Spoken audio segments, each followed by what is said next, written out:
ಜೊಯಿಡಾ ತಾಲೂಕಿನ ಕ್ಯಾಸಲ್ ರಾಕ್ನಲ್ಲಿ ಯಶಸ್ವಿಯಾಗಿ ನಡೆದ ಸ್ವಚ್ಛತಾ ಶ್ರಮದಾನ. ಪೊರಕೆ ಹಿಡಿದು ಸ್ವಚ್ಛತೆಗಿಳಿದ ಜಿಲ್ಲಾಧಿಕಾರಿ. ಜೊಯಿಡಾ ತಾಲೂಕಿನ ಕ್ಯಾಸಲ್ ರಾಕ್ ಪ್ರದೇಶ ವ್ಯಾಪ್ತಿಯಲ್ಲಿ ಬುಧವಾರ ಆಯೋಜನೆ ಮಾಡಲಾಗಿದ್ದ ಸ್ವಚ್ಛತಾ ಶ್ರಮದಾನ ಕಾರ್ಯಕ್ರಮವು ಯಶಸ್ವಿಯಾಗಿ ಜರುಗಿತು.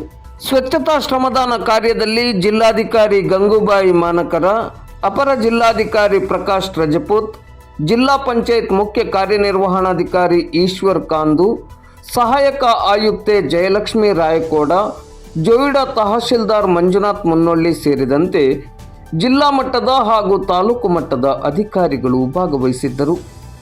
ಜಿಲ್ಲಾಧಿಕಾರಿ ಗಂಗೂಬಾಯಿ ಮಾನಕರ ಅವರು ಪೊರಕೆ ಹಿಡಿದು ಸ್ವಚ್ಛತೆಗಿಳಿದು ಎಲ್ಲರ ಗಮನ ಸೆಳೆದರು.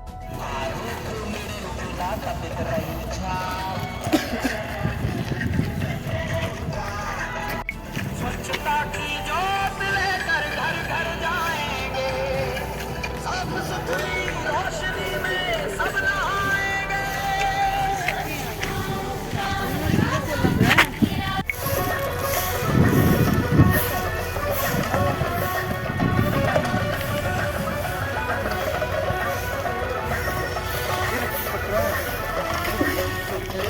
अन्न असो रामबाजी और जिसे कचरा करेगा